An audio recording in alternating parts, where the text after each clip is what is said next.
Baik pemirsa Aceh TV, kita kembali bergabung dengan Ustadz Menjawab di Aceh TV. Hari ini kita peringati gempa dan tsunami Aceh yang sangat dahsyat yang terjadi 26 Desember 2004 yang 13 tahun yang silam ya. Dan di Aceh TV juga hadir Tengku Yusril Yunus. Beliau adalah korban langsung ya, digulung oleh tsunami.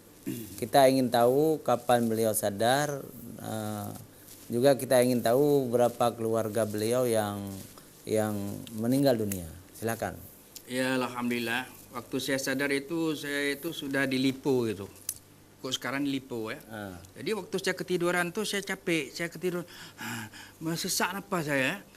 Sudah itu saya tidur. Waktu saya ketidur, nampak pemandangan indah-indah sekali. Ketahuan saya itu waktu dikatakan air naik lagi, baru tercadang saya. Saya lari itu ke atas jembatan Kedah itu. Saya bilang, ya Allah, hendak enak lagi hidup dunia ni, ya Allah. Anak aku, saudara aku, semua sudah kau ambil, ya Allah. Tapi apabila kau reda kepada aku, kau nampakkanlah anakku dan isteriku, ya Allah. Nampak penghabisan anak saya 2 orang. Yang kembar itu. Satu Abdul Jabbar, satu lagi Abdul Kahar. Saya bawa terus ke Medan, sedangkan isteri saya itu di atas rumah orang. Meninggal. Sudah 4 hari, sudah gembung. Saya balut saja tu, saya doa, Allah mafilah, ya Allah, apabila ada di tangannya tu ada rezeki itu ambillah, saya rida semua. Tak nak bisa saya buat turun lagi di atas rumah orang.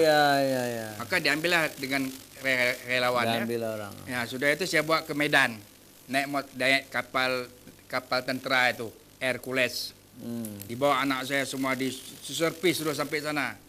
Yang 2 orang. 2 orang. 1 orang 14 hari saya di Medan tu habis karena dia punya ini dada meninggal itu. dia di Medan. Meninggal di Medan. Dikuburkan di Medan. Anak saya Abdul Jabbar itu sudah hampir putus kakinya itu diobati ya. Sedangkan dia itu jumpa sama tentera. Ditumbuk-tumbuk perutnya keluar semua Air.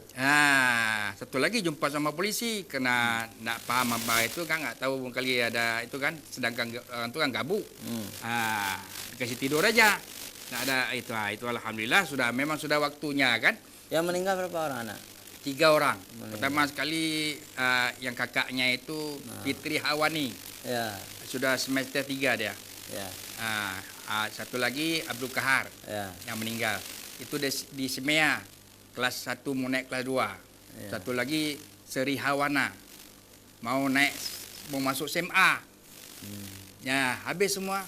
Ya, mudah-mudahan mereka itu mendapat pahala syahidah. Alhamdulillah. Kita alih ke Abi Husaini, juga ada beberapa putra-putrinya itu meninggal dunia. Kita dengar dari Abi. Siapa-siapa yang meninggal di antara keluarga Abi? Jadi kalau anak kandung saya, cuma 2 orang. Yang nomor 2 yang baru pulang dari Korea beserta istrinya, dan yang anak saya paling kecil namanya Saddam Hussein, kelas 6 SD. Saddam Hussein itu anak yang ke-12. Anak ke-12. Jadi anak nomor 2, anak yang 12. Jadi insyaallah mudah-mudahan kita sudah ada modal di surga. Betul. Kemudian kalau kita menengok tsunami itu, masalah tsunami itu, dari keluarga Indolele itu hampir 25 orang. Adik umi saya kan. Jadi kalau kita masalah mencapai tsunami, ada duka, ada yang sedih, ada senang.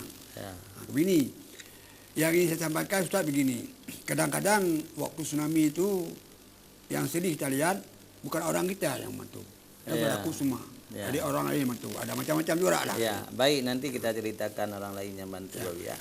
Pengalaman Nabi, anaknya 2 meninggal. 2 orang. Baik. Pemirsa Aceh TV yang dimuliakan Allah, ini ada SMS dari Mukhlis Jaya. Assalamualaikum Ustadz. Waalaikumsalam. Saya Ustadz berasal dari Aceh Jaya. Semua keluarga saya, orang tua, adik-adik, kakak, ibu, semua meninggal. Saya Ustadz tinggal sebatang kara.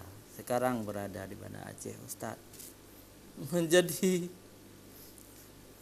Menjadi bekerja keras Ustadz. Tidak ada yang membantu saya Ustadz. Saya tidak punya apa-apa lagi Ustadz. kalau ada para dermawan Ustaz, mohon kiranya mereka dapat membantu saya. Saya sekarang tinggal di sebuah musala menjadi muadzin Ustaz. Wassalam Mukhlis Jaya. Sedih kan? Nah, jadi. Biar Abi yang komentar tentang Tim Mukhlis ini bagaimana? Suruh sabar. Memang itu kalau dari hati dia sangat terpuji, sangat mulia. Jadi seorang menjadi muadzin, Ya. sudah kejadian tu. Jadi kalau barang siapa yang menolong yang tadi telefon itu sangat berpahala, apalagi dia seorang muadzin. Itu sebenarnya tu kepada orang muslimin kita yang itu sudah tak usah kita bilang lah. Terpaksa janganlah terbantu sendiri, tak usah kita minta tu. Iya. Apalagi seorang muadzin. Apalagi saya seorang muadzin di Masjid Al-Makmur sudah 20 tahun. Iya. Sekarang saya sudah dikontrak dah tua. Iya. Jadi kalau orang muadzin itu sangat mulia tu. Jadi kalau kita terjah seorang muadzin seperti Bilal bin Rabah. Itu kan seorang muadzin. Jadi Ya. sangat terpuji dan mulia orang muadzin. Ya, baik, Abi sudah memberi nasihat kepada Mukhlis Jaya. Mudah-mudahan yang pertama, Mukhlis itu artinya ikhlas. Mukhlis selalu harus ikhlas dalam menerima cobaan Allah SWT. Yang kedua, Mukhlis Jaya artinya kampung Mukhlis dari Aceh Jaya. Ya. Ya. Jadi semangat jaya itu harus ada sama Mukhlis. Ya. Allah pasti akan membantu Mukhlis. Walaupun tidak punya siapa-siapa lagi, pasti Mukhlis punya Allah, punya Nabi Mukhlis, ya, dan punya saudara-saudara Mukhlis. Semua kaum muslimin ini adalah saudara dari Mukhlis. Kan begitu ya? Ya betul. Semua kita mendapat cobaan waktu itu. Kalau saya pribadi, mertua saya, Dengku Haji Ghazali Ibrahim juga meninggal dalam tsunami. Di samping saudara-saudara kita yang lain, kita buka SMS dari Surlina. Ini seorang ustazah ya. Ya saja. Assalamualaikum Ustaz. Ya, saya ucapkan selamat ya. Ulang tahun tsunami. Semua kita merasa sangat sedih dan derita. Tapi Allah yang Maha Kaya Raya itu telah memberi nikmat lain kepada bangsa Aceh ini. Kita ditolong oleh orang-orang luar negeri, dan semua sekarang dalam keadaan berada. Mobil sangat banyak di Banda Aceh, kereta sangat banyak. Fabi ai ala rabbikuma tukadziban. Mana lagi nikmat Tuhanmu yang engkau dustakan. Karena itu saya sebagai seorang ustazah, saya mengimbau kepada masyarakat Banda Aceh untuk tidak lagi berbuat dosa, supaya Allah tidak mengirim lagi bala kepada kita. Wassalam, Ustazah Surlina, Guru TPQ Plus Masjid Raya Baitur Rahman. Ini saya minta komentar dari Ustaz Yusrizal tentang Ustazah Surlina ini. Ya, alhamdulillah.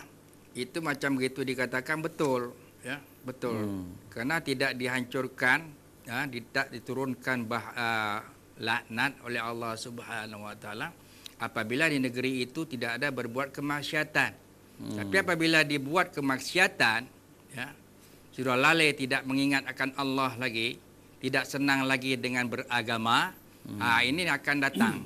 Bukan maksudnya kita mau menaksir begitu saja. Seperti dikatakan oleh Allah Subhanahu wa taala dalam Al-Quran. Ada saya lihat di dalam Al-Quran, tapi saya tidak hafal ya. Maka dikatakan tidak kuhancurkan akan satu tempat itu kota itu apabila dalam kota itu tidak ada orang berbuat kemaksiatan.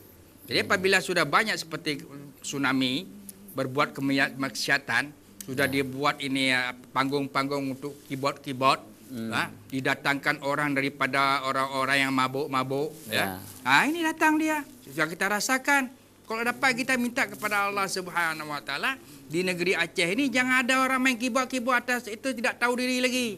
Ya, baik Ustaz. Ya. Jadi begitu Ustaz Surlina sudah ditambah oleh Ustaz Yusridal, mudah-mudahan berguna. Baik, kita baca lagi, sudah masuk dari Umi Ruqayyah. Assalamualaikum warahmatullahi wabarakatuh. Aduh, waalaikumsalam. Nyo lu dengan bahasa Aceh aduh. Memang lu kalan urang Aceh nyo asal susah tinggal ke Tuhan. Moyo ka senang kadua ke Tuhan. Jino lu tat urang bak warung kopi. 20 jam. Semayang jamaah hantamna. Semayang jamaah lalang lungki warung kopi nah semayang. Panennya lagi ya. Gedanya urang Aceh semayang jamaah harus di masjid, harus di munasah atau di musala-musala. Kan lalang lungki warung. Lian poh rantam hinan, pegah haba cang panah. Nyen adalah sabuh kesalahan. Munyo lagi nyo urang Aceh nyo akan ketinggalan terus dan urang Jame yang tamang Aceh akan kaya-kaya. Tabai kau hana lalau dengan warung kopi. Nyan hayado tak sampaikan kepada masyarakat Aceh. Wassalam Umi Ruqyah. Benar utami. Dia tak buat balik. Anak kita mah halau Pak Ibunda Umi mah balik. Jadi nak orang ke seluruh Indonesia balik ke dunia seluruh dia yang ada orang kopi di Aceh. Kada tradisinya orang kopi di Aceh. Tak ada orang kopi. Di Aceh mana orang kopi. Yang tambah rezeki. Ya betul Bi. Betul sekali. Baik. Alhamdulillah banyak sekali partisipasi. Nanti kita baca lagi SMS ya. Kita ingin komentar sedikit bahwa kita tidak boleh melupakan tsunami ya, juga gempa. Itu bala dari Allah SWT karena dosa-dosa anak manusia. Kita tidak tahu siapa yang berdosa ya. Dengan peristiwa itu kita harus mengambil iktibar, pelajaran ya, dalam kehidupan kita. Bahwa kita manusia ini tidak boleh melupakan Allah SWT. Kita harus banyak beribadah kepada Allah SWT. Tapi ibadah yang diharapkan oleh Allah, ibadah yang sesuai dengan sunnah Nabi. Bukan ibadah kita cipta-cipta sendiri. Buat sendiri. Jadi fadilatnya kita buat sendiri. Kaifiatnya kita buat sendiri. Ibadah-ibadah yang tidak diajarkan oleh Rasulullah itu bid'ah. Bid'ah itu akan ditolak oleh Allah SWT. Kalau mau beribadah, beribadahlah sesuai dengan petunjuk sunnah. Tanya kepada ulama-ulama yang mana yang dikatakan ibadah yang benar dan mana yang dikatakan bid'ah. Baik jampu-jampu. Kadang-kadang kon ibadah yang kata begah ibadah. Allah ya. Itu alhamdulillah telepon juga datang. Assalamualaikum. Waalaikumsalam. Ya, dengan siapa, Pak? Dengan Parman di Banda Aceh, Pak. Alhamdulillah, silakan. Gini saja kalau kita lihat daripada dampak bencana tsunami ini, baik dari sisi positif atau negatifnya jelas kentara.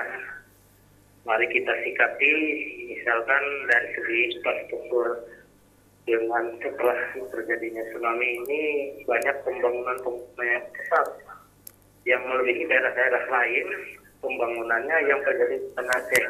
Mungkin yang terakhir ini kita dapat lihat jembatan flyover yang ada di Simpang Surabaya. Itu kan suatu kebanggaan tersendiri bagi masyarakat Aceh dan Banda Aceh khususnya. Iya. Tapi dari sisi positif itu ada sisi negatifnya yang sangat mengerikan sekali. Iya. Di mana kalau memang itu tsunami itu semacam teguran, kemudian dari sekarang dari keadaan sekarang di Banda Aceh itu sendiri, apakah orang-orang Banda Aceh, orang-orang Aceh sudah menerima orang yang 2004 tahun yang lalu 2004 itu terjadi yang terjadinya tsunami, tapi dilihat dari sekarang sepertinya mereka kian menjauh. Iya. Bolehlah yang terjadi yang terakhir kita tadi malam misalkan mereka lebih mengidolakan El Clasico daripada Azalisa. Itu kan sangat ngeri, apalagi kalau misalkan ketika di Banda Aceh itu ada tamu-tamu dari luar. Saya timbul pertanyaan, ini yang mengharapkan kalian itu tegak di Aceh itu siapa? Apakah masyarakatnya? Apakah ulamanya? Apakah umaranya? Nah, mungkin saya harap minta sedikit pencerahan daripada Bapak-Bapak Ustadz, Bapak narasumber ini untuk mengingatkan kembali, harus diingatkan kembali bahwa memang hikmah tsunami itu adalah pembelajaran, adalah teguran bagi kita.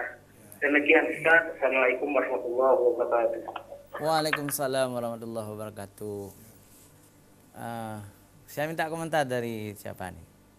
Begini ya, memang terima kasih Ustaz yang sudah memberi saran, memang sangat benar. Kadang-kadang kita ini seperti tidak lupa seperti ayat yang dibacakan oleh Menteri Ustaz ini, Fabi Ayya ala Rabbi man Qadiban. Jadi kita kadang-kadang ini waktu tsunami, sesudah tsunami ada hikmahnya di balik tsunami. Iya. Pembangunan merata semua. Tapi kalau kita tengok masyarakat kadang-kadang hanya sebentar saja teringat. Jadi itulah yang paling sangat kita sayangkan kepada masyarakat kita. Iya. Jadi baik segi tu mana? Yang ibadah. Bukan tu. Jadi itulah sesuai dengan apa yang disampaikan oleh Dr. Tamahan tu. Iya. Itu Ustaz. Baik, terima kasih Abi Husaini. Ya, memang manusia ini kalau diberi nikmat oleh Allah itu sering mengatakan Allah berbuat baik kepada aku, tapi kalau Allah memberi sedikit bala saja mereka mengatakan Allah telah membenciku. Kecuali siapa? Orang-orang beriman. Orang-orang beriman kalau diberi cobaan mereka itu bersabar. Walana buluwannakum bisyai'in minal khaufi wal ju' wa naqsim minal amwali wal anfusi was samarat wa basyiris sabirin. Akan diberi sedikit kekurangan ya. Walana buluwannakum bisyai'in, sedikit ketakutan, minal khaufi, ketakutan, wal ju' sedikit kelaparan ya. Dan kekurangan buah-buahan. Bahkan kekurangan harta benda dan Sandang juga pangan. bi amwalikum wa anfusikum. Jadi juga kematian. Tapi kata Allah wa basyiris sabirin. Sampaikanlah berita gembira kepada orang-orang yang sabar. Jadi orang-orang yang sabar ini orang-orang yang mendapat syafaat dari Allah Subhanahu wa taala, mendapat surga dari Allah Subhanahu wa taala. Dan kalau ada kematian, fa iza asabathum musibah Innalillahi wa inna ilaihi raji'un. Innalillahi wa inna ilaihi raji'un. Sesungguhnya kita ini milik Allah dan kepada Allah kita akan kembali. Pemirsa JTV yang dimuliakan Allah, kita tidak perlu bersedih dengan musibah yang telah menimpa keluarga kita, kehilangan orang tua kita, kehilangan orang-orang yang kita cintai. Karena Rasulullah mengatakan orang-orang yang meninggal di dalam air, ya, mereka itu akan mendapat pahala syahid. Kalau mendapat pahala syahid, insya Allah mereka akan masuk surga. Apalagi anak-anak ya, yang belum berdosa. Baik pemirsa JTV yang dimuliakan Allah, cukup menarik hari ini. SMS sudah masuk lagi, kita lihat ya. Baca dulu apa yang Ya. Ini dari WA nampaknya. Ya. Iya, ini dari Said. Ya. Pak Said ya. Said apa nih? Said Mursal. Oh, alhamdulillah. Ya. Assalamualaikum warahmatullahi wabarakatuh. Ustadz Amir Hamzah yang baik dan ustadz-ustadz di samping ustadz.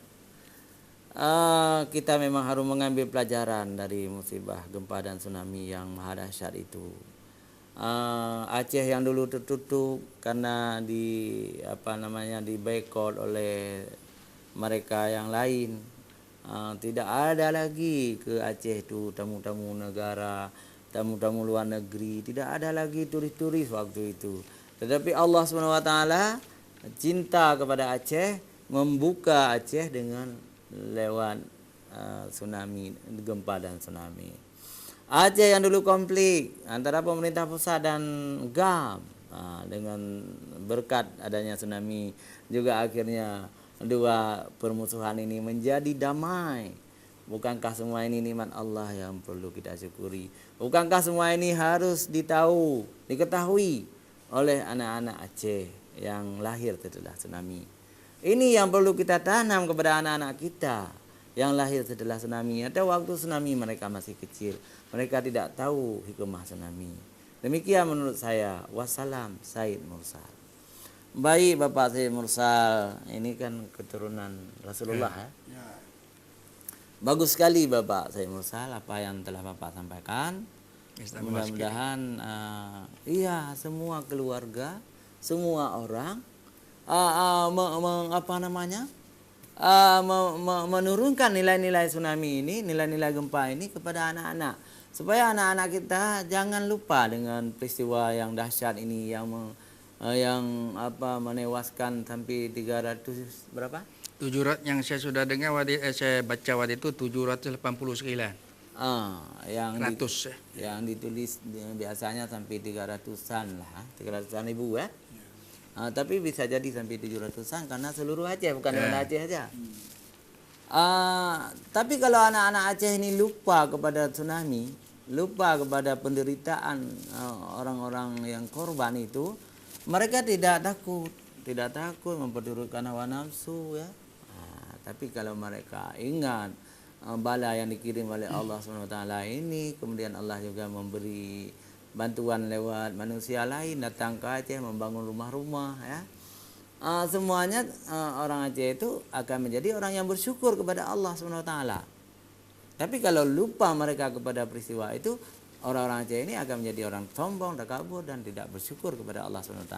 Saya pikir itu juga sebabnya pemerintah kita selalu memperingati. Setiap 1 tahun itu diperingati gempa dan tsunami supaya nilai-nilai itu tidak dilupakan oleh generasi muda. Ya, tambahan sedikit lagi. Ya, silakan. Ya, alhamdulillah ini tentang masalah tsunami ini satu keberkatan kita ini.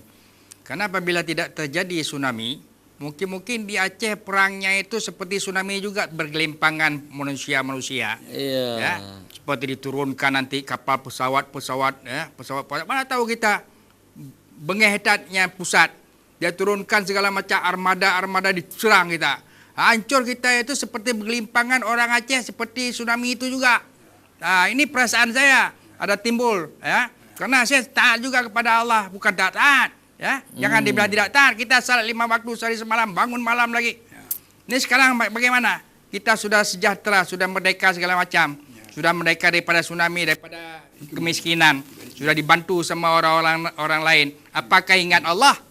Sekarang ini banyak orang tak ingat lagi Allah. Bagaimana tahu? Kita pergi maghrib, kita pergi sudah sembahyang maghrib, mesti dah di kafe. Duduk main kita kira apa? Main laptop. Ya. Semua kita lihat dari ujung barat sampai ke ujung timur semua main laptop. Api-api canggih semua. Ya, sembahyang tak ada lagi. Ini bagaimana keadaan kita sekarang ini? Inilah kita sekarang kita berdoa kepada Allah Subhanahu Wa Taala supaya anak-anak kita tuh jangan lupa ngaji, solat, jangan main laptop saja. Ya canggih memang canggih. Ya, maka kalau misalnya di Malaysia itu dikatakan ini racun dunia. Tak boleh ini, dunia sudah kacau. Karena orang tak mau lagi baca Al-Quran. Kita kira dia baca Al-Quran. Dulunya ada baca Al-Quran kecil-kecil, buku Quran kecil-kecil mana dia. Tahu-tanya bukan. SMS. Baik.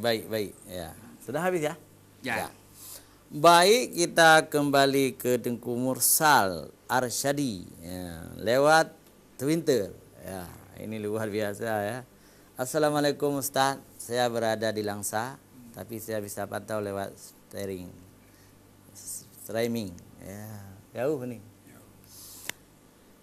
Saya ingin komentar sedikit ya tentang gempa dan tsunami. Jadi gempa dan tsunami ini adalah salah satu tanda-tanda kiamat. Kiamat kecil namanya.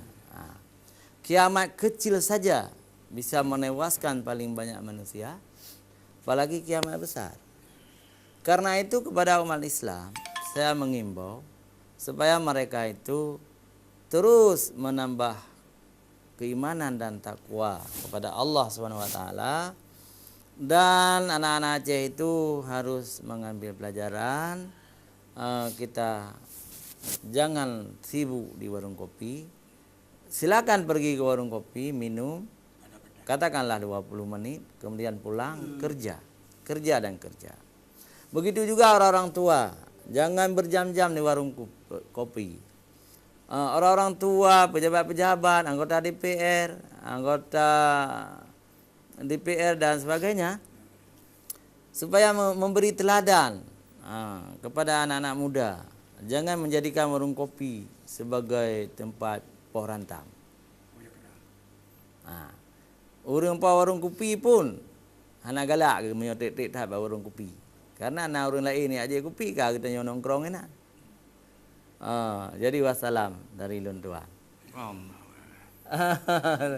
Ya, alhamdulillah. Jadi yang sesuai yang benar Ustaz untuk maju. Nyon nak sedar tengok. Yang kalau nyata tidurnya hanya fikir dunia. Urung dah haji, fikirnya nak tsunami je hana gempa mau. Gemka kopi, water kalau betul kalau belah kita kalau istirahat hana fikir dunia. Tapi kan dia semayang kan. Dia semayang gemka dah. Ya benar boleh kan. Itu warung kopi syariah namanya. Saya kampung ni mana apa. Nang tanya ya. Yang ni cara kalau dia kan. Ya, warung kopi syariah. Hebat dah warung kopi Aceh betul. Ya. Yang kita tambah apa cerita Karena di warung kopi itu bisa kita bergaya-gaya orangnya. Kita buka tayup Ya, bisa kem-kem, bisa kaki water meja. Karena apa sebab? Punya tahu tak perlu peng tenan. Pernah hutan mah. Ya, ke pitanggup. Ya, jadi inilah lantaran berburu-buru untuk mengejar itu bukan kopi sebenarnya, untuk mencari hubud dunia, cinta kepada dunia, tapi takut mati. Hubud dunia wa khariatul maut. Sekarang siapa yang mau siap mati? Di jalan Allah tak ada. Ya, ini karena inilah kita lihat sekarang ini, kita didik anak kita itu dari kecil ini, ya. Agama, ya, ilmu pedoin, ilmu menambah takut kita dengan Allah Subhanahu wa taala. Jangan kita memikirkan ilmu dunia saja, tak mungkin ilmu pedoin. Jadi kita tuntut ilmu akhirat, maka dengan sendirinya ilmu dunia datang sama kita. Tapi apabila kita menuntut ilmu dunia, sudah tentu akhirat dapat. Terima kasih pemirsa, jangan kemana-mana. Kita kembali setelah jeda iklan berikut.